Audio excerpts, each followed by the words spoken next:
Podquest. That reminds me, I think I spoke about a kid named... No, this is a different Jeff. Lots of Jeffs. Different Jeff in like 3rd or 4th grade whenever Mortal Kombat 2 came out and Noob Saibot was announced. He was like, he straight up said it that way. Tobias. And it stuck in my head because it was a word it was a name I'd only ever read, right? And barely. And that was the first time I heard it spoken. So then Tobias stuck in my head until I started hearing people say Tobias. And I was Dude, like, it's a Tobias strip. never getting that right. Never once. I wonder what names I have internalized from fiction that I just say completely fucking wrong because I've never heard them said out loud. There's got to be a lot of them. There's so many for everyone, I think. Yeah, like I have not seen the Lord of the Rings movies recently enough to remember any of those people's names. I know the main ones, but I was reading like some deep lore Tolkien shit. Yeah. And there's like a bajillion elf names in there that all seem very hard to say. And I just don't know what the fuck is up with any of those. I guarantee I have all of those wrong. Mortal Kombat names tend to be pretty straightforward, though. Last week we just kind of gave up and started calling Daron Darren. Well, that's because Darren is a funnier name. And Kali with a Q. Yeah, that's kind of bullshit. I'll admit that. I don't like when... Well, that's a lie. I do like this a lot, but it's very silly. When names are spelled in a fantasy way just because. And by fantasy, I just mean wrong. like adding in a U, like adding in a U in neighbor, even though it's not necessary. Wow, excuse you, dude. Take it up with the fucking queen. What do you spell queen without a U too? Yeah, we call her the Keen. You fucking keen, bro. All right, I don't know that any of this is good. Noob Saibot. Whole show's good. Noob Saibot. If you say it a couple more times, I think he appears in the mirror. Oh, God, I hope not. And he fills your bathroom with a bunch of gross oils. Oh, man. We got to preface this whole discussion with something. Noob Saibot's the grossest man. What is it? You tell me what this is. So I described him to you, I think twice now on the podcast without telling you who the character was. Was my description accurate that he's an oily leather daddy? Regrettably, yeah, it is. Yeah. And he is a big, oily man in a bunch of like black stage makeup and a weird gimp mask and a garbage bag latex suit. And he's just kicking and sliming all over the place. And he's got real big eyes and he fucking sucks the hardest. Yeah, so I rewatched Mortal Kombat Annihilation. So you rewatched it for this? Yeah, I rewatched Mortal Kombat Annihilation because Noob Saibot is in that movie. Very, very briefly. And it's right at the end when new Sonya is fighting Ermac. Right. The big climactic battle at the end where everyone like has their individual fights and Liu Kang just kind of slowly climbs what I'm calling the Pyramid of Argus. Right. She's fighting Ermac, and this black ooze seeps out of Ermac's chest and forms into a black ninja that's dressed like the guards at the trading post early on. You know, the all-black ninja outfit with like the head wrap. Yep. And that is in the credits as Noob Saibot. That's very unceremonious. Yeah, it is. And that's where the oily, that they put that oily effect in Annihilation. That's not really like his thing, is it? Well, like there's some goopy iterations of Noob Saibot. Yeah, you're right. For sure. Like I'm thinking about like, and this is obviously afterwards, but I think it's MK9 Noob Saibot is like a slimy, goopy oil man for sure. I think maybe that became part of it over time. I don't know if it was ever initially the intent, right? But he became the oil baron that he is. By way of fucking aesthetic happenstance. I just don't remember him ever being this lubed up in one of the games. This is maybe the worst of it, I think. Man, it's not what you want in your TV show. It just isn't. And it's hilarious, but like, yeah, we're getting ahead of ourselves here. Let's introduce the episode. Let's introduce ourselves, that thing that we never do. They know who we are. Hey, I'm Neal. one of Earth's chosen podcasters. And I'm Corey, the other one of Earth's chosen podcasters.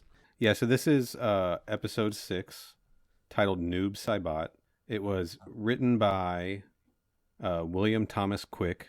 This is that person's only writing credit. I think this might be a sort of well-known conservative libertarian science fiction author, but I can't confirm that. Have we ever seen them in the same place at the same time? Ooh, you know what? No. Myth busted. The episode was directed by Charles Siebert, who also directed a whole bunch of Xenos and Herculeses. And he also directed, this was a joy for me to find out, he directed a bunch of episodes of a late 90s TV show called Pacific Blue, which is essentially Baywatch? It's essentially Baywatch, except it's all beach bicycle cops.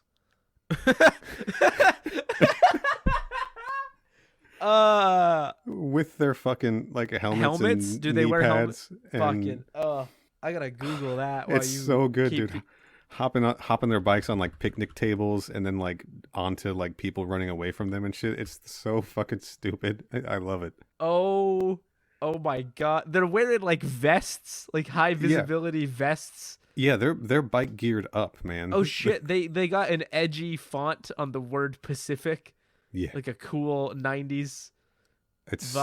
Dude, such a joy. DVD episodes 1 to 13. It just says Baywatch on a bike. Yeah, that's the show. But they were leaning into it that hard that they called themselves that. There's a guy riding a bike with only one wheel, and I don't mean a unicycle. I think in the early episodes there was early season there was an episode where they had a big beach volleyball game against the LA County lifeguards. It wasn't actually the Baywatch cast, but they were definitely trying to get some of that Baywatch money or whatever, some of that Baywatch crowd. I know we gotta recap the episode, but can I give you something I have found out on Google about Pacific Blue and wrestling? Absolutely. There was a Triple H cameo, and he's wearing his DX shirt. Wow. This is per whatculture.com. The appearance in a nutshell. While wearing his D-Generation X t-shirt for some reason, Triple H casually suplexes California bike cops inside an abandoned warehouse. His entire role involves around, quote, sneaking up behind cops and windbreakers who have their guns drawn and are trying to arrest his cohort, tossing off a lame one-liner, and then pummeling them with a generic wrestling maneuver. That's the short version. I don't think I've seen that one. Man, I should... Whoa, ho, hey, ho, wow. Quote, but his appearance becomes more troubling when you pull back to realize his role is that of an enforcer for a group of child pornographers / statutory rapists. Yeah. Huh? I wonder if this guy directed that one. It seems like the kind of thing he might have... But also, why would you say yes to that if you're Triple H? Make sure you represent the brand while you're doing it. Yeah, and this post comments on that, but it's why would you... Yeah, I'm going to go wear my DX shirt and hype up me and my boys by being a defender of very bad men. Ew. There's also an episode of that show that is just the movie Point Break. Okay, but that's cool. Just the movie Point Break, but the bike cop goes undercover as the extreme sports surfer dude to bust. When are we doing a Pacific Blue rewatch podcast? Whenever you're ready, man. I'm ready. It's a fun one. Anyway, that's just, a thing that I was like, oh shit, this guy did Pacific Blue. I think it's all streaming free on Tubi or on the Roku channel. One of those or weird something. Ones. Yeah. That's definitely how I was watching it. Oh, not too long ago, if I'm being honest. I mean, in these times, everybody's favorite phrase now, in these times. Oh, no, this wasn't quarantine related. I was just I should check in with some Pacific Blue. Yeah, but you can justify it that way if you so choose. Okay. In the year of our Lord, 2020, it's fucking Pacific Blue time, baby. The comeback is real. How many episodes of this am I going to get it to talk about some other weird 90s TV show that I'm... All of them. That I'm Actually, I get to mention another one later, but we'll get to that. I'm going to have to find an excuse later to also name drop an old TV show, and I think I found my way to do it, so stay tuned. Sweet. Don't touch that dial. So episode 6, Noob Saibot. Corey, why don't you take us through the plot of the episode? Yeah, this one's pretty cut and dry as far as plot goes, which I appreciate. So we start with Kung Lao and Siro hanging out, shopping for knives, doing boy stuff. Boys' night on the town. And Siro gets all up in this dude's face who attempts to pickpocket him, which is, I need to hone in on a specific part, which is Kung Lao just sort of looks over and like smiles and shakes his head like, oh, that's Siro casually attempting to break a man's hand. And I know he tried to steal from him, but like that felt weird. But anyway, so that wannabe pickpocket comes back and brought his boys with him, and Kung Lao has departed, but Siro, who was shopping around for some knives with a weird knife man, sticks around. He's like, I'll kick the shit out of all four of you idiots, and proceeds to not do that and gets the shit kicked out of him. And Kung Lao comes back out and helps him, which wounds his pride. This whole episode is about Siro's hubris and his pride and his inability to ask others for help, because this really sort of pisses him off. He's like really touchy and moody about it. Taja asks if he's okay, and he's just like, why are all my good friends trying to help me and be good friends? I just want to be real fucking tough and big and strong and beat the shit out of whoever I choose at any moment. Yeah, he's really struggling internally with himself, isn't he? He's trying to understand his image, and he wants to be like a big buff warrior man, but he's like, but I got beat up in a 4-on-1 fight where people had weapons. How could I possibly be tough? And he's ignoring the guidance of his friends, but he gets approached by a mystery woman in a hood, and she's like, oh dude, don't even worry about it. I got a friend who tells fortunes, and she will sort all your shit out. And so in a short version here, he goes there and is told by these weird, very touchy, very sensual fortune tellers that he needs to go under the city into like some caverns and tombs and whatever, and he will find some guards, and if he fights those guards, his powers will grow like 100-fold, and he'll become a big, strong Superman. But most people have died while trying to do it. And in between this, there's some shit where Kung Lao talks to Raiden about like his argument with Siro, but none of it matters for this. And so Ciro's like, hell yeah, I'm going to get my pride back. He's going to get the Emperor's New Groove, and he's going to go fight some dudes and prove that he's a big, tough, strong boy. And Taja's like, well, this sounds like a terrible idea. So at the very least, I'm going to go with you. And so he goes into this big, foggy cave under the city, and he fights two statues that turn into men, and they also kick his ass until Taja comes in and saves him with weapons and just like murders these statued men. Yeah. And while they're still in there, they like talk a bit and then they leave, but we see like a weird essence of a man, or like an essence is like floating through the air, and it goes over to the fortune teller, and it materializes its weird goopy self as Noob Saibot. And they have some stuff that ties it in to like Shao Kahn and blah, blah, blah, blah, blah. And then they're like, hey, Noob Saibot, want to go kill Kung Lao for us? The Emperor would love it if you killed Kung Lao. So he pops over, and then they decide that Siro in his dumbassery probably tried to go fight him on his own. And in reality, Siro went to go ask them for help, which means that we'd have the required character growth for this episode. And then they fight Noob Saibot, but maybe he's not totally dead. Yeah, that's about it. That's about it. And at the end, Kung Lao and Siro sort of get over their lovers' spat and are friends again. They kiss and make up. Yeah. Also, this is a super gay episode. It can be read as pretty gay. And we don't mean that as a bad thing. No, I think it's great. I think that these two beefy boys, if they want to, fight in the daytime and cuddle in the nighttime, I'll watch it. In fact, I think that the show may have been more popular had they committed to that, because look at them. But I think it's fun that there is a way to read this episode that sort of implies a bit more to the relationship because they're both pretty eaten up about the fact that they're not getting along. But it is because Siro said some pretty whack shit. Like, yeah, man, we gotta. Yeah, let's dive a little deeper into everything that happened. let's just talk about Siro's whole deal this episode, because I feel like part of the difficulty with like episodic shows like this is that you sometimes need characters to kind of like be a little bit something they're not, or an exaggerated version of themselves, to make sure conflict happens. Yeah. And like we cut here and it's just like Siro is being such a fucking whiny fucking baby about this.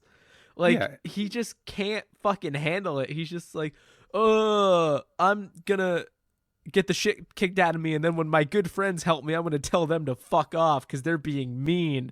Right. And it's just like, God, it's so fucking annoying. Yeah, and let's be clear, right? He's in the bazaar. He's eyeing this like cool looking knife that he wants to buy, and this pickpocket like starts to like reach for his coin purse, right? Mm-hmm. And then he stops him, and eventually that guy comes back with friends, and we get a fight. The one thing that I think is cool is that we got a fight within like the first 5 minutes of the episode. And that was a pretty fucking dope fight too. Yeah, right? I like that as the show has gone on, it is mixing the fights up a bit more because we've got like a 5-man melee with weapons. There's a four on one fight. Yeah, and also I like how there was a point where Siro gets backflip catapulted through like a stand. Yeah. And then people start using the stand as like improvised weapons, and conveniently all of these posts are covered in chalk and dust so it looks cool when they move. Oh yeah. So like aesthetically they're making these fights work for them. It just like it lets the choreography get a bit more complex and there's just more going on. And I think it's true too of later when we get some 2-on-1 fighting where it's like we saw when we had the Kung Lao Katana Vorpax, Kali, Shang Tsung get together. I think that was everybody. Where you had some like teammate 2-person moves, and I like that it's they're experimenting with what they can do in a fight scene. Yeah, this was a really cool fight. The poles come out, they start like bow staff fighting, and like let's be clear, 4-on-1, Siro is kind of whooping ass for quite a while there. For a while, and then he gets pretty dumpstered at the end. He does, but we get to see like, and I don't know for sure. I'm pretty sure Daniel Bernhardt, being a martial artist and a stunt performer, was probably doing his own fight for that.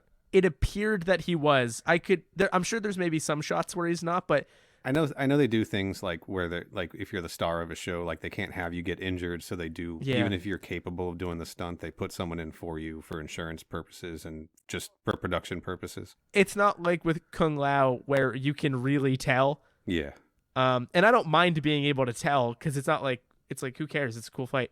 Right. But I do think at least some of it was Daniel Bernhardt. Yeah, we definitely get to see him like spinning the staff quite a bit. So like he's showing off his skills. And yeah, it's fucking 4-on-1 though. Like eventually he goes down. Once they kick him through the tent that like magically bursts into a bunch of clubs. And he's got the club that he picked up out of the wreckage, and he's just kind of like, he can't even like stand up straight. He's just kind of swinging blindly at them like it's over, right? And then Kung Lao comes over and he's like, let's even the odds. And then the thieves, all the pickpockets, they're like, oh shit, we know who this guy is. They're like, oh fuck, it's Mr. Mortal Kombat. Yeah, let's get the fuck out of here. And Kung Lao goes over gently to Siro and helps him to his feet. And he's like, are you all right? And Siro's immediately like, I could have handled it. Yeah. I was getting my ass kicked to throw them off. Kung Lao's like, you should have called out for help. I'm here for you. Right? He's being really, like, he's just being a good friend. He cares. Like, he's not being like, hey, idiot, don't get your ass kicked next time. He's like, dude, if you get in a 4-on-1 fight, why didn't you ask for help? Yeah. Like, I want to make sure that you don't get your ass beat very bad by a bunch of mean men. And Ciro's like, I could have beat up those guys. Don't even worry about it. What are you? I thought we were each other's rock. Yeah. And Ciro's like, I'm my own rock. Leave me alone. And then they get into a spat about like Kung Lao's like, well, if you don't want to get beat in those circumstances, like maybe you got to focus more and train more and not just willy-nilly take on fights. Yeah. And then they get into like a weird argument about like Kung Lao is trying to help by being like, look, dude, like I've lost fights. Like I won one fight that happened to be very important, but like I don't always win. And in the show, we've seen Kung Lao lose shit or almost lose, at the very least. And he's Ciro's just not having it. He's being a big whiny baby boy about it. Last episode, Kung Lao couldn't even like lay a hand on Kitana, right? Right. And now, And he gets his ass beat by Noob Saibot later. Yeah, he does. But so when they get back to the trading post and they're having like the talk, and Taj is there too, and she's kind of picking on Siro also, Right.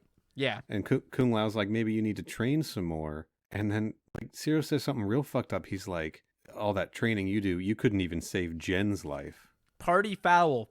Like, what the fuck? And that's when we're supposed to remember that Siro was Jen's bodyguard. Wasn't it his fucking job to save Jen's life? Like, let's be fucking clear here. Yeah, on paper, realistically, it was his job description to do that. But I don't think that's what he was thinking about at the time. No, probably not. So then Kung Lao's like, fuck you, get out of here, whatever. Yeah. We kind of skipped over after when Ciro's still in the bazaar, after like he's, in the bazaar by himself licking his wounds. That's when the mysterious woman approaches him. Right. And the lady in the hood. Yeah, we're just going to name her now. This is Anka. Mm-hmm. Ankha. And she's like, I have a friend who's a powerful seer. You should come see us at the House of the Falcon. Yeah, and I don't know. Did you notice that it seems like she's delivering a lot of her lines like under her breath almost? Yeah. And it's like, I feel like what they're trying to do is crank up the allure dial. Yeah, I think so. But it's just kind of weird. It worked for me. I don't know, man. At what point did I say it didn't work? I'm just saying it's funny because she's like, it's almost like she's trying to keep it a secret. Like, yeah. Hey, you should come over here. Maybe she doesn't want anyone else overhearing and like coming and spoiling the party, right? I don't know.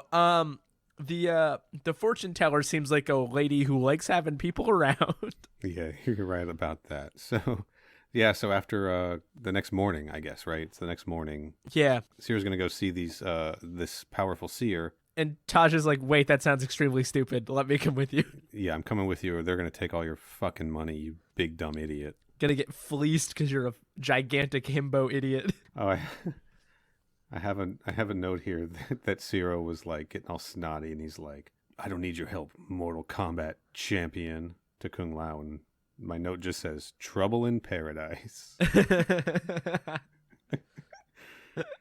So they make their way through the bazaar. They find this House of the Falcon after they like pay a beggar for a tip, and he points them in the right direction. Yeah, which I liked. And Anka opens the door. She leads them in. Right as they're about to knock, which is an important note. You know why? Because they're fortune tellers. That's some real psychic shit right there. It feels worth noting that we're now seeing the rest of her outfit, which is the same outfit as her friend is wearing, whose name I just... Kiri. Who we're about to meet. It feels creepy to describe the outfits. I'm going to be real. It does. It's not lingerie, but it is bikinis that you couldn't swim in. No, the way it's worth describing because the whole vibe in this place is like there's oils and candles and massages and drapes and beads, and it's very like it feels like it's a room that's designed to have sex in it. Yeah, there's also like skulls and like creepy shit all over the shelves. Everybody's touching everybody, and it's just like, oh, okay. I think either they decorated by shopping at Omijis's garage sale, or it's like or Omijis shopped at their garage sale and set up her shack with all that shit. Either way, like they definitely are probably hanging out at the same stores. Those yin yang beads are from a Spencer's Gifts, 100%. So are the outfits, probably. But yeah, so we get in there, and Kiri comes out and has everybody sit down. Oh, Siro breaks the #1 psychic rule, where he tells them his name. Right, they're supposed to guess it, Siro. Come on. Yeah, come on, dude. You never been to a psychic before? You don't give them anything. Didn't you see them open the door right before you knocked? That was enough. That convinced him. He's like, they're for real. He was also so excited heading there, right? He's like, oh, let's go. He is like schoolboy giddy. This is gonna restore my manhood. Yeah, he's like, dude, I've never felt more fucking masculine than going to get my fortune told because they're gonna tell me that I'm extremely buff. Yeah. And it's like, dude, anyone could tell you that you're extremely buff. It's fine. It is weird in that this whole bit appears to be that it's like it's not just his pride has been damaged, like his masculinity has been damaged. Definitely. He's certainly questioning some things about himself at this point, for sure. Am I really tough or am I just big? So Kiri is the all-powerful seer, and she like takes his palm and slices it with her nail, and Anka's like, beautiful cut. Yeah, or whatever. And I'm pretty sure Anka's sitting on her lap. Is that right? She's like sitting on like the arm of her chair, but like and like leaning like all over stuff. her. It's yeah. Oh, they're boy. real touchy-feely. They're a lot. Like we get a lot of scenes of them just kind of touching each other. There's also this moment, I don't know if you caught it, and maybe I'm reading into it because of some things that we'll see later on in the series, where while Taja is definitely like skeptical of all of this, she's also looking at them and she's like, I don't want to miss a minute of this. Like she seems kind of enticed by the affection that Kiri and Anka are showing for each other. Oh, yeah, didn't interpret it that way literally at all. Yeah. That seemed to me a lot more like in much the same way that Taja is like, well, I don't know about other realms, but I'll listen to you talk about it. We're going to revisit this implication about Taja in some future episodes, so... Right. It did seem, on paper anyway, and maybe there's more to read into it later, it does just seem a bit like she is enthusiastic, not because of that per se, but because like she knows Siro is way into it, and she's like, well, I'm going to see what the fuck they try to do to convince Siro that this is real. Yeah. Well, it could be either, but let's put a pin in this, and we'll get back to it in a later episode when Anka and Kiri show up again. Oh, boy. Yeah, we're going to see more of them. And I know what you're thinking. We couldn't possibly see more of them than we did in this episode, but we will see more of them later. And there's something coming up that I may skip some dialogue, but I want to talk about this now. Sure. Which is, there is the greatest camera tilt of all time. Oh, yeah? Which is, Kiri starts explaining to Siro about this mystical, magical mystery shrine under the city that he needs to go to, and as she's elaborating on like these incredible fighters and all this magical mystery shit, the camera starts tilting and it just gets more angled and more angled and more angled as she continues talking about it, and then it cuts to Siro and the camera is also doing it to Siro, and it's just like the more fucking magical and crazy it got, the more the camera tilted, and it was just fucking great. It was so silly. So it's fucking awesome. I love it. I literally wrote down, whoa, this is amazing. Yeah. So what do they tell him? They tell him that Zhuzhen was built on top of ancient cities, and there are a lot of secrets underneath it. Ancient cities. Ancient bones? Ancient bones is way better. I'm not singing it. I think you should sing it. Nope. And so they built the city on ancient bones. I'll take it. Okay. And if he like goes through, I think they call it the gates of the underworld or something like that. Yeah, I think so. I think I wrote down something that's definitely incorrect. It was like unworld or something is what I wrote down. Yeah, the unworld, which can't be right, but who knows, man? It's fucking wild ass peripheral Mortal Kombat shit. Unworld sounds like the kind of thing that would make it into something like this. It's like two steps removed from the Sonic Mario Party ripoff that includes a place called Imaginary World. I'm talking Sonic Shuffle? Yeah, I couldn't remember what it was called. Hell yeah, we're talking Sonic Shuffle, a game I have never once completed a round of. Nobody has. It's illegal, I think. It's a hard fucking game. I think you get sent to prison if you do that. Yeah, so he has this like falcon totem, or this, talisman. A talisman. I'm thinking Inception. He has this falcon talisman, and they're like, go to the underworld, follow the talisman, you'll find two super powerful guards, and if you're able to defeat them, you'll gain their power, and it'll increase your strength 100-fold. And like, we get that cool focus in on Siro, and you can hear in his head, he's just like hearing the cries of battle as he's thinking about this, right? Yeah. And so like his gears are turning, and we know he's definitely going for it. Also, I'm pretty sure he wasn't wearing sleeves during this. No, he But- does get sleeves later. Yeah, but when he goes to the underworld, he's got his sleeves on, and I don't think that they went back to the trading post between. So I'm pretty sure that's a Wait, does he? Oh, I didn't notice yeah, that. I'm pretty sure that's just a continuity error.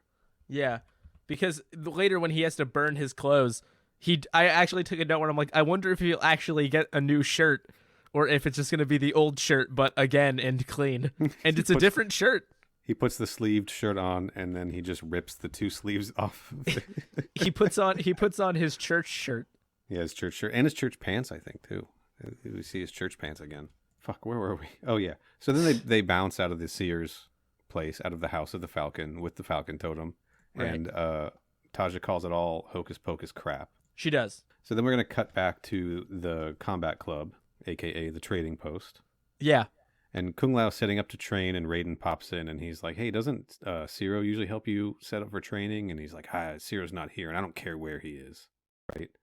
And then Raiden's like, what happened? He's like, he almost got himself killed last night. And Raiden's like, oh, bummer, almost. Stories are better when people die in them. Yeah, Raiden is being a real smarmy, snarky, gossipy piece of shit. Yeah. Yeah. And then Kung Lao's like, I don't care where he is. And Raiden's like, about to leave. And then Kung Lao goes, Raiden, I actually do care. I don't want to lose his friendship. I really care a lot about where he is. And honestly, I really miss him. it's really nice. It is. It's sweet. Kung Lao is a fucking sweetheart, like Yeah. through and through. He genuinely cares. He genuinely like is upset about this, and he's quick to admit it that like, no, I'm really hurt by this, you know. Yeah. So Raiden's like, well, you know, you could forgive him. That's a different kind of, what do you say? That's like a different kind of pride or something? Oh Or, no, forgiveness is, fuck, what does he say? Shit. no, Raiden I'm fucking up. Raiden is saying like, did Siro hurt your pride? And Kung Lao's like, no, he made me angry. And Raiden's like, There it is. those are often the same thing. Anger and pride are often the same thing. Though in this case, it's definitely mostly anger because he said a really fucked up thing. Yeah, so Raiden then just tells Kung Lao like, well, you know, forgive him then, for fuck's sake. Yeah, Raiden spends a lot of this episode in what can only be described as dad mode. Yeah, but he's trying to be like cool, aloof dad, where he's like helping without like, you know, he's not lecturing. He's just like trying to like be slick and like drop insightful things, right? He's trying to be like a wizened man, That's it. Yeah. He's not but way snarkier. not bitching about needing a vacation. It's a different kind of snark than we're used to. Okay, so now Tiro. So now Siro. That's and the Taja, ship name. The ship name would be Tiro for Siro and Taja because that's Because better Saja sounds bad. Saja. Yeah. What's the Kung Lao Siro ship name? Kung Seer? Nope. Seer Kung? Try again. Seer Lao? Nope, try Seer again. Lao. Seer I Lao. guess. Is that the best we can do? Tumblr's got to have a real one. We'll find it later. I will research it and get back to you because we will need to know that going forward because this episode definitely made me a Kung Lao Siro shipper, and I've never been a shipper for anything in my life ever. Oh, I've had a couple. But here we are, man. Dude, there's Yeah. always you always remember your first time shipping. This is something you can tell the grandkids about the first time you ever shipped. I also ship Omegis and Kiri. Next episode is actually going to be a 4-hour audiobook of Neal reading his fanfic that really leans into all of these ships. Yeah, It's fully produced. It's got sound effects and everything.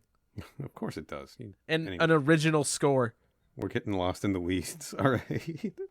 Okay, so now Siro and Taja are going into. I want to wait to talk about the oil man for as long as humanly Now possible. Siro and Taja are going into the underground, and again, Siro is just like super duper giddy to like go into these caves and find these two big tough men he has to fight. Yeah. And Taja, being the smart one, is like, this guy's not thinking clearly. He's gonna go down there and he's gonna get himself killed. He has no idea what he's doing.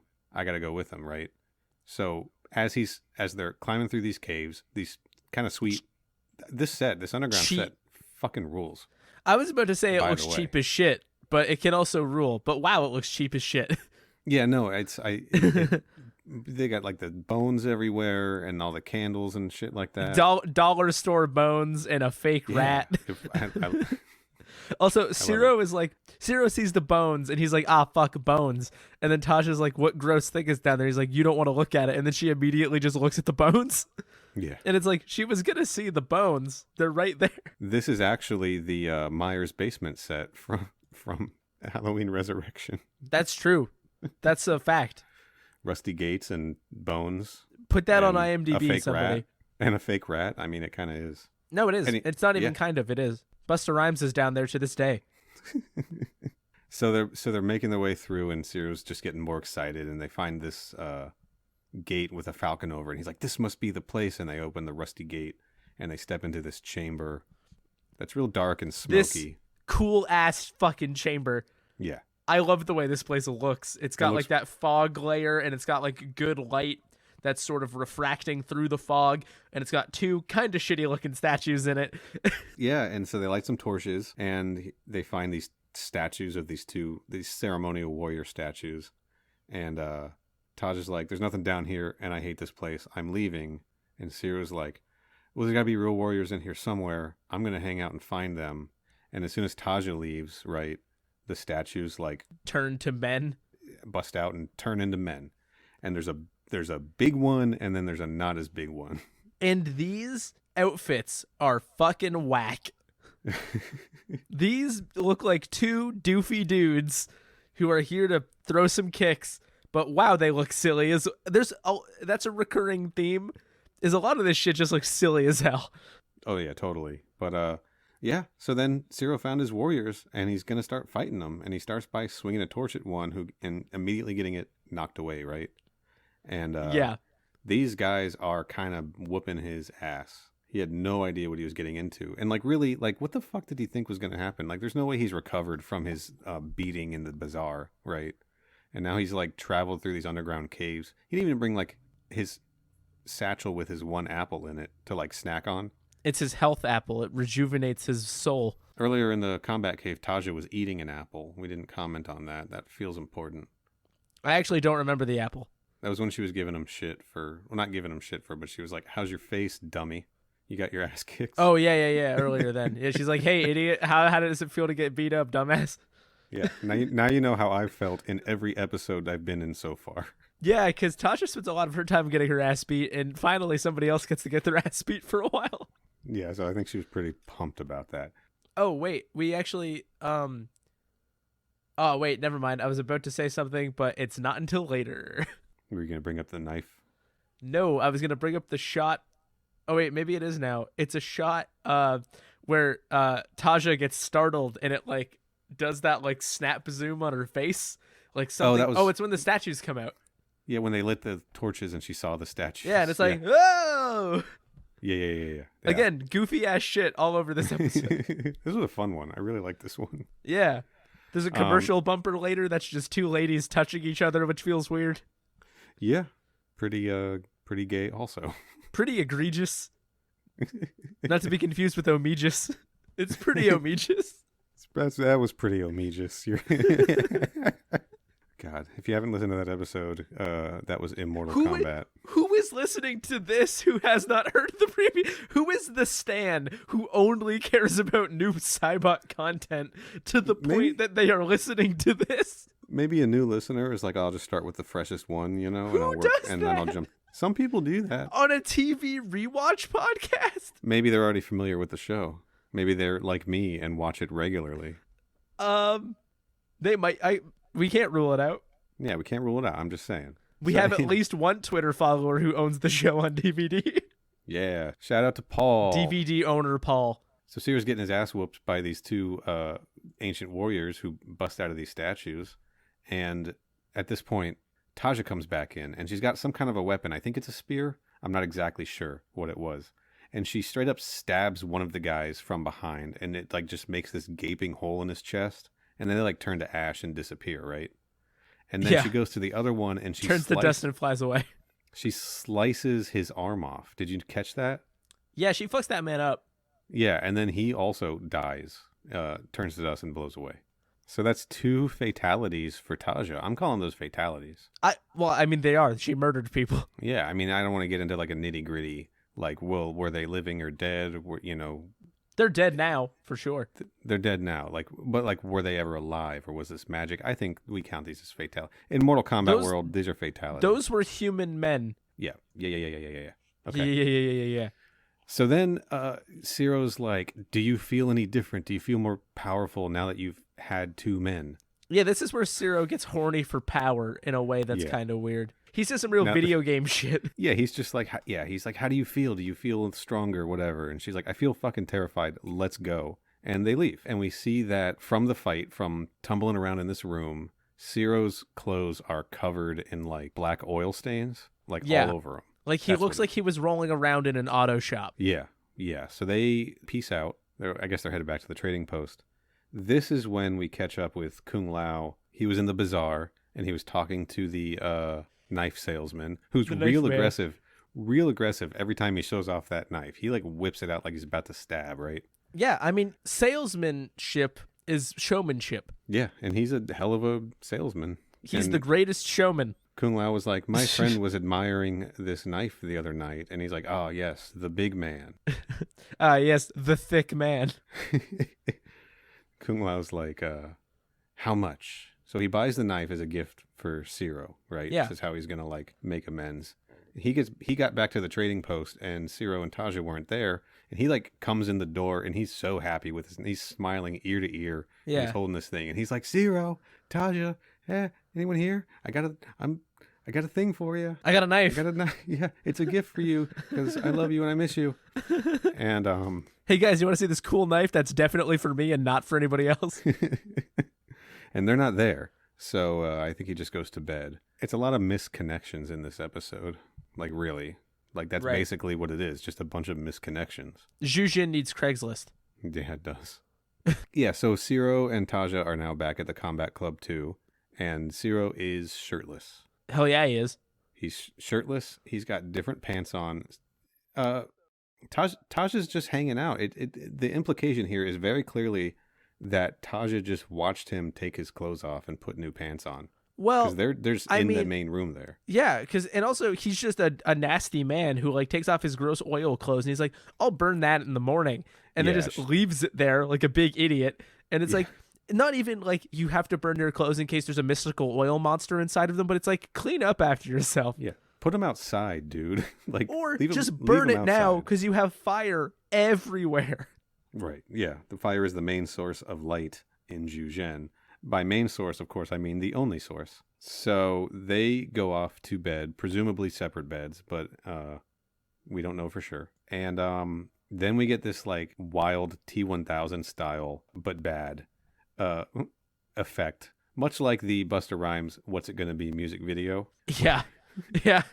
Well, worse than that, but yeah. Where the oil from Siro's clothes just starts creeping out under the door through the alleys to the House of the Falcon, where all through this there has been a very sensual Anka on Kiri's back oil rub down massage. Yeah, she's just sitting on top of her just giving a massage. And I think you messaged me and said, is this allowed on television?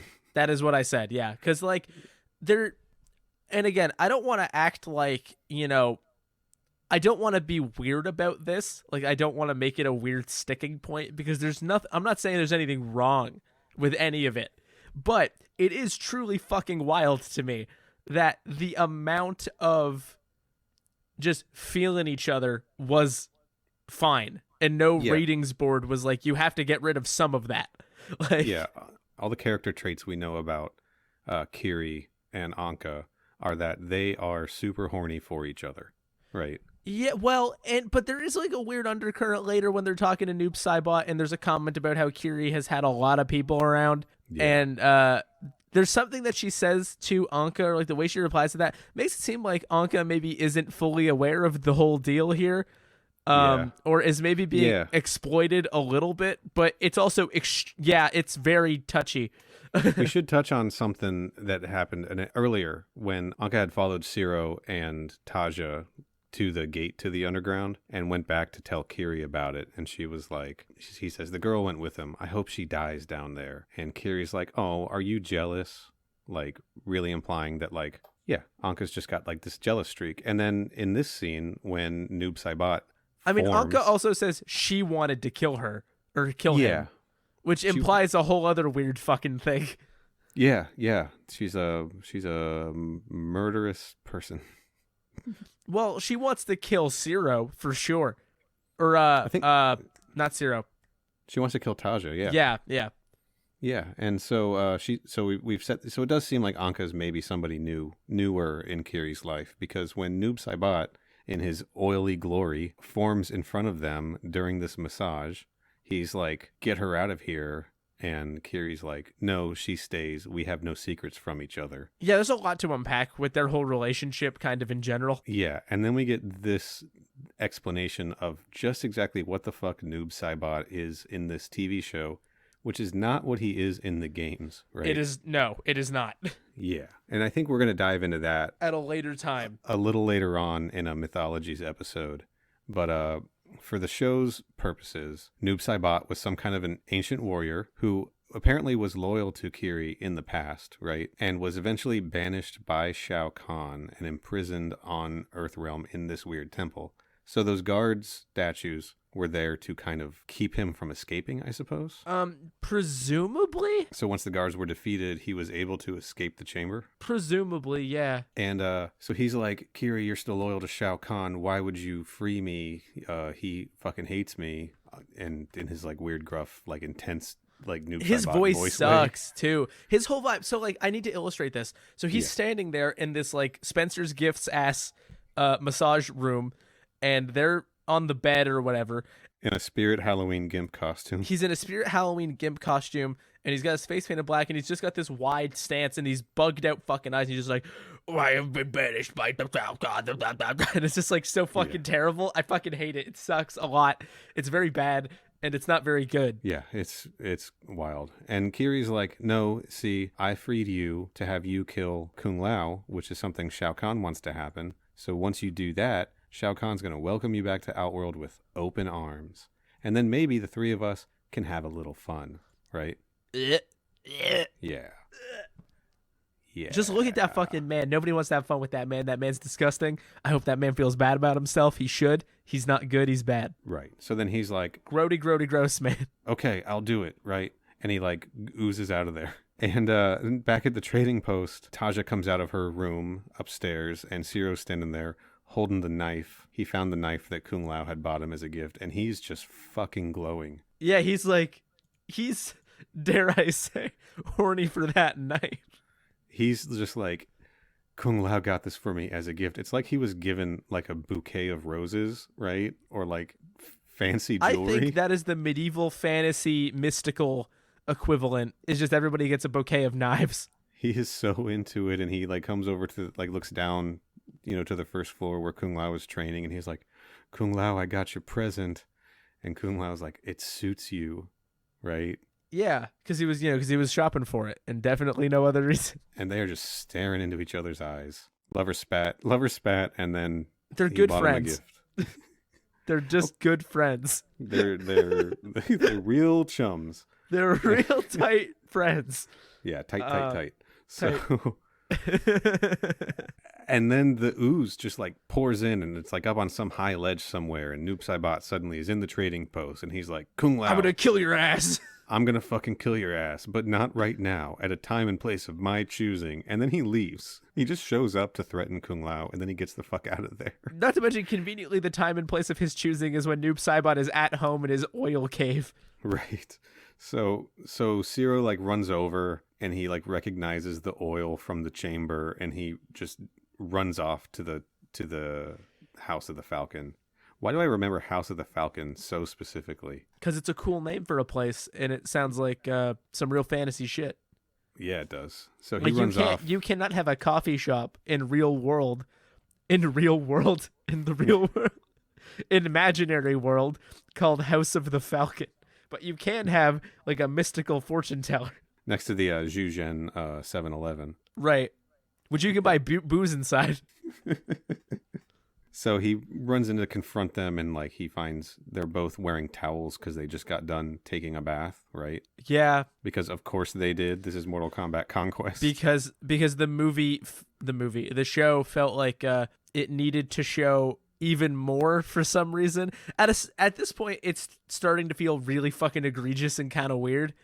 Like, not that the characters are like that, but it's like the show needs to lay off a little bit with like just how much of it's doing. I want to say that this is the most this show gets into this stuff, but I have a suspicion I'd be wrong in saying that, honestly. I believe it. But yeah, this has definitely been a lot. And he's like, what the fuck happened? What was that? What did you have me free from that oily hell?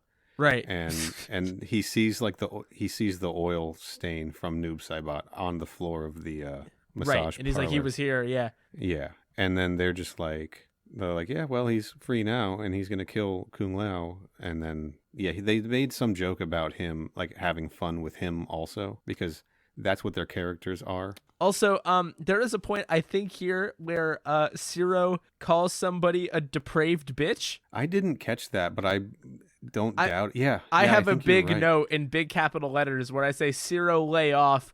You can't call people a depraved bitch. Yeah, that does sound like something Siro would say. Occasionally has moment. Flashes of like real scumbag frat boy behavior, and that's some of that. Yeah. Even if the anger is justified because they made him go to oil hell and free a demon. Right. Okay, so then Siro like runs out. Meanwhile, Taja has taken Kung Lao to the gate to the underground, and she's like, I bet that monster came from here, and I bet Siro came here to fight it himself because he feels bad for releasing it, and that big dum-dum just won't ask for help ever, right? Right. So they get down into the cave, and Noob Saibot is there. He's in the chamber, and bam, motherfucking Kung Lao versus Noob Saibot fight time. And this fight fucking rules. Yeah, it's good. It's good. It's more of a classical thing, like I was talking a bit earlier about how like the guards have some cool like vaulting over each other, tag team tandem shit. But this is just like some good old fashioned dudes fighting dudes, and in Mortal Kombat. But we get a bit more weapon play, which I think is exciting. We do. And it's very like acrobatic. A lot of it, like Noob Saibot is a fucking wily dude.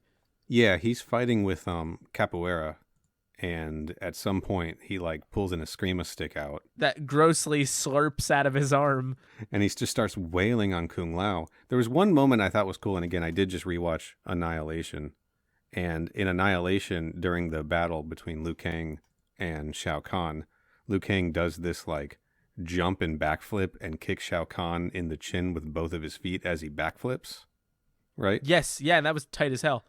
Yeah, and Kung Lao does that same move to Noob Saibot in this fight. And it's tight as hell again. Oh shit, that's the Liu Kang kick that I just watched. I guess, yeah, they made this show assuming that everyone had just watched Mortal Kombat Annihilation. This is obviously a Shaolin Temple of the Order of Light training move, right? Right, we all do this one. Everyone knows how to do the backflip kick. It's the rules. But Noob Saibot is whooping ass. He's doing his capoeira. He's doing his like leg sweeps and kicks and low flippy kicks and all that kind of stuff.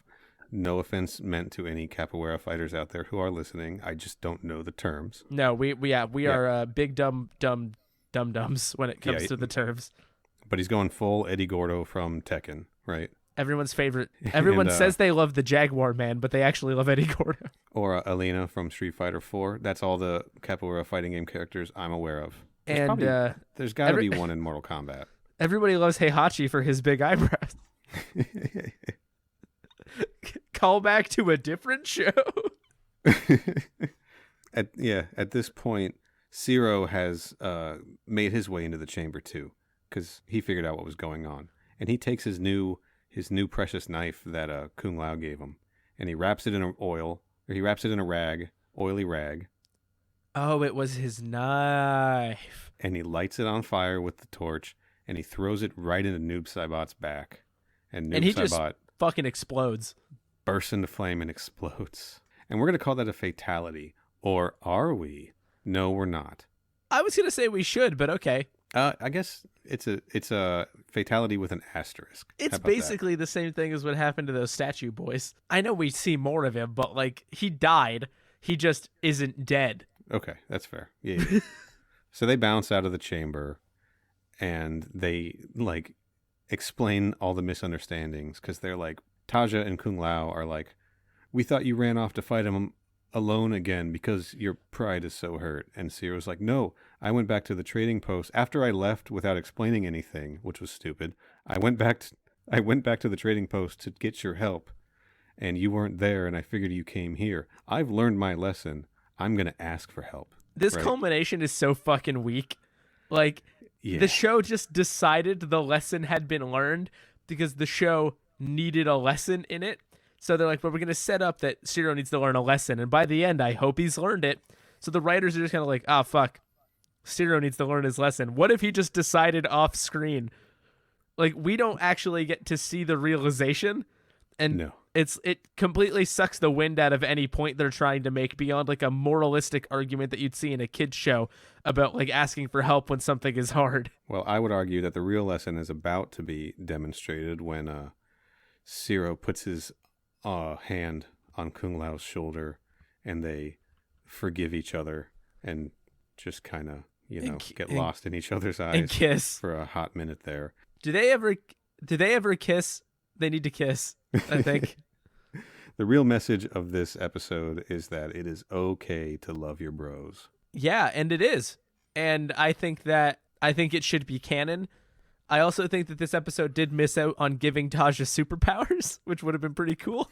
Had fighting those statues given her superpowers.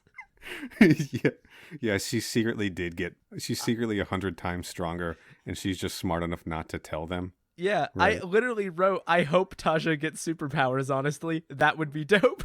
Maybe this awakened her Mediterranean war cult powers, since we have established that she is an ancestor of Johnny Cage. For sure. I fucking hope so, man. That would be great. So then back at the trading post, they're sitting at the table talking to Raiden about this dude that they just blew up, this oily leather daddy that they just blew up. And Raiden's like, yeah, I know him. That's Noob Saibot.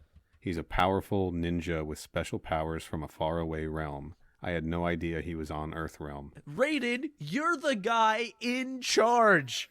How the fuck did you not know he was in Earthrealm? Right? Your whole job is knowing who is and is not in Earthrealm. Yeah, so then everyone at the end is talking over each other like a bunch of very excited toddlers. Yeah. About fighting the oil man. Well, they're all giddy because they're all in love now. And so they're like, well, good thing we killed him. And Raiden's like, are you sure? Right? I hope you're right. And then we cut back to the chamber with Kiri's face like superimposed over it. It's the best shot the show has or will ever have. It's just her face superimposed over the chamber, just like smiling and staring like 1,000 yards into the distance. And then we see the oily essence like swirl up from the smoke and kind of glide through the air off screen. And so now we have two powerful magical ninjas on the loose at any given time. Yeah. We've got Noob Saibot. We've got Sub-Zero, who's off doing whatever the fuck he's doing. Shang Tsung can appear at apparently any moment. So the combat crew's got a lot to worry about at this point. Yeah, they do. But, I mentioned earlier, Noob Saibot shows up in Annihilation. He's a part of Ermac at that point. So we know he's going to be around for a little while because that is definitely show canon. Right. Not to be confused with show can. I'm cutting that. No, God keep damn it. No, I think you should keep it. Okay. And I think you should keep that you instantly said I'm cutting that. Yeah, I'll keep the whole thing. Yeah, I think this episode was really fun. It's really weird. Like, the Noob Saibot stuff is all weird. Even, like, the combat crew stuff is kind of weird because it feels like heightened versions of the characters to make, like, the conflict make sense. Yeah. The stuff with Kiri and Anka is weird because it's, like, very charged. It is. This was a hypersexual episode. Yeah, it's a real rowdy randy episode, and I think it shows in that the writing and plotting is not the strong suit of this episode. Like we said, they kind of whiff on the whole lesson happening angle at the end. It just sort of falls apart.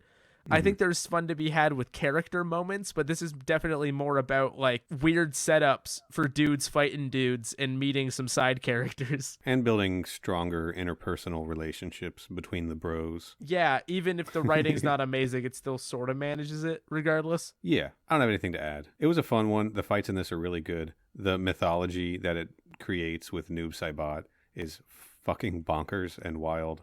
And yeah, I'm actually kind of interested. I don't think I've ever really paid attention on if these like character developments, whether real or implied, carry through in future episodes. So I think I'm going to be paying attention to that as we keep going. Yeah, I think it'll be exciting for you as someone who has seen it before to figure that out, and I'm interested as someone who hasn't seen it before to see like what clicks and what doesn't, because there's some stuff that I didn't even necessarily notice right away, because at face value I think it's really easy to just sort of look at the show and be like, well, we're doing some kicking again. But I definitely think there's some stuff to be had. And yeah, I'm curious because Siro did feel a bit off this episode, so I'm wondering how willing they are to change characterization a little bit for the sake of a plot. We'll just have to keep an eye out for it. Yeah. See how it goes. But yeah, but that's the episode. I do want to talk a little bit here at the end about our new characters. Yeah. Hit me. So let's talk about Kiri. Kiri is played by Sung-Hai Lee, a Korean actor and model, and a former Playboy model. I think they're all models. I think everybody's models. Yeah, once again, this show is really capitalizing on hot people, right? The hot people quotient is out of control. It was fucking out of control on this episode, for sure. I mentioned earlier I was going to talk about another 90s show. It's actually, I think, a 2001 show. She played Lady Shiva on the live-action Birds of Prey series. There was a live-action Birds of Prey series in 2001? I got to pull the exact year. But yeah, it was somewhere in the early 2000s. Oh, and it's also a rad show. It's on HBO Max, I think. And she's also in The Girl Next Door as one of the adult film actresses in that movie. Oh, okay. Also 2002. 2002 for Birds of Prey. Yeah, those are probably the things on her filmography that jumped out to me the most. Cool. Now, Anka was played by Tahisha Hicks, who definitely has some other acting credits, but what was really cool to learn is that she, at some time, back in like 2005, she started working as a camera operator and director of photography on a lot of documentaries and reality TV, like docu-TV series. So she's still like working on that kind of stuff to this day. So she transitioned out of acting into camera operation. Her big credit that stood out to me is she's a camera operator on Ice Road Truckers. Oh my God, really? Yeah. Wow, really. That's cool. What an unexpected career twist. Especially because that scene was with the sweet camera tilt was a scene focusing on her. Maybe she got inspired when she watched this episode and was like, you know what? I think I want to be the one who holds the camera. Right. Well, also I think it focuses on Kiri a bit more, but I will allow it. Okay. Well, maybe she just watched her episode. I don't know. Yeah, she also worked on. She did a short documentary on the making of the Larry Sanders Show. She was the camera operator for that. Looks like some Larry the Cable Guy stuff too. I'll take it, man. This is a fascinating career. Yeah. Dan Aykroyd unplugged on UFOs. Yeah. Dude, Yeah. She fucking gets it. Right? I thought that was pretty sweet. She picks good projects. Yeah. So our actor who plays Noob Saibot is a man named Sultan Uddin, Uddin. Sure. That sounds about right. I'm going to read this straight from IMDb. Before he was 21, he was the first African American to master Eskrima, the Philippine art of stick fighting. After years of studying, training, teaching, and serving as a bodyguard, Master Sultan Uddin became a fighting consultant for Hollywood action movies. That's fucking incredible. Right? And he's also a capoeira master, so he was definitely doing, that was like legit, his capoeira moves. And I do think he was one of the pickpocket thieves in the opening fight, especially because that was a heavy, like, stick fighting thing. Right, so maybe they got him in there to do some of the stunts and stuff. Yeah, there was one African American. They all had their heads covered, but when they did the shot that shows, like, the four of them up close, there was definitely one African American amongst them. He's just credited as stunts in addition to Noob Saibot in this. So I don't know for sure that was him, but it feels like that would have been him because of his like specific martial arts talents, right? Yeah. I could see it, sure. Yeah, and he's going to go on to do stunts for the rest of the series of Mortal Kombat Conquest. So we're going to see him More sticks. again for sure. I'm going to keep an eye out for him anytime there's like weapons fighting or anytime I see someone doing some of those like capoeira moves. That's tight. Also, cool ass name. Yeah, this isn't the only Mortal Kombat project he worked on either. He was also a general stunt worker on Mortal Kombat Annihilation. Natch. And in that movie, I don't know if you remember, there were the three, they credited them as Raptors, but there were the three Saurians Yeah. that Raiden fought. I think Raiden fought all three of them. He was one of the Saurians in that fight, one of the Raptors. Cool. Yeah, so that's a more, keeping it in the Mortal Kombat family stuff. That's amore. And I guess that's kind of it. Yeah, that is Noob Saibot, both literally and in the episode. That is Mortal Kombat Conquest version of Noob Saibot for sure. That is a Noob Saibot. You can't say that that wasn't a Noob Saibot. That's true. So next week is an episode called Debt of the Dragon. And this is an episode that introduces the criminal organization, the Black Dragon, which is the arms dealing organization that Kano is a part of in the Mortal Kombat games. So so we got that coming up. That's more cool game stuff coming in. So, but I think for now, let's get out of this oily hell. I am just dripping and it's terrible. I have to go burn my clothes, and then I might have to just, stare at the ceiling for a long, long time and try to get the image of that dude just like staring at me, just yelling about Shao Kahn because it's deeply unsettling. Corey, what do you have to plug? I'm going to do it. I'm going to make it obvious that I'm asking you for plugs this time as opposed to last episode. If you're looking to hear more of me talk, and that's kind of amazing, don't know why you would, but if you are, you can check out my podcast. They made another one where I and my good friend Liam go over some forgotten parts of franchise cinema, some sequels, reboots, remakes that maybe don't get a whole lot of love. Recently, we had Neal on twice for Halloween shenanigans. The one that you'll want to check out is Halloween, The Curse of Michael Myers. We also did a Halloween special that's about all kinds of stuff. So if you're looking for more of us and more of me, you can find us on all your podcast services as They Made Another One, and on Twitter at They Made Another, Letterboxd at TMAO. You can find me on Twitter and Letterboxd at Mr. Corey Price. Nice. So this is coming out Friday. What's your new episode on? It is actually on Twin Peaks Firewalk with me. Hell yeah. And I still have not seen the TV show, so I've certainly got thoughts. Oh, man. Yeah. When Siro threw the burning knife and Noob Saibot burst into flames, he should have been like, hey, Noob Saibot, why don't you firewalk with me? Good one, dude. I love that. Cutting it out. No, I don't think you should. I think you should keep it in very much. I think the worse a joke is, the more likely it should be that it stays. When Siro and Taja were walking through the caves and he was holding the torch, he was like, come on, Taja, fire walk with me. Go on a firelit walk with me. My favorite fire walk to do is away from all of my friends when I lose at Survivor. Okay. If those jokes didn't make you hate me, you can find me on Twitter and Instagram at Final Neal. You can follow my retro gaming Instagram account at A Mess of Games, where I have not but will eventually post Sonic Shuffle so you guys can see what that looks like. And that's kind of it. No, egrestagram. Okay, and you should follow my Doors Instagram account at egrestagram, currently renamed Thick Ciro's Thick Doors. Both facts. And follow the podcast on Twitter at MK Podquest. And if Apple Podcasts ever gets their fucking shit together, motherfuckers, god fucking damn it, get on there and give us a 5-star review. And if you don't want to give us a 5-star review, give us a 4-star review.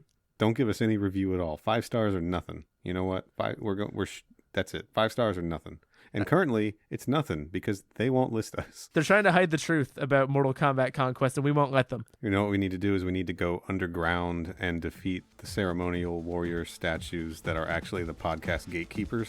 And then our podcast will be released into Apple Podcasts. Yeah, they're Tim Cook and someone else that works at Apple. Yeah, the other guy. Not you know that the guy. one. Not the guy, but the other guy. Yeah, you've heard of him. We have to defeat the ghost of Steve Jobs. Oh, take off. Remember when Siro said that? No. He's Oh. well, He says it to Anka. He's like, "Aw, take off." she didn't have anything to take off. That massage was troubling. We gotta stop.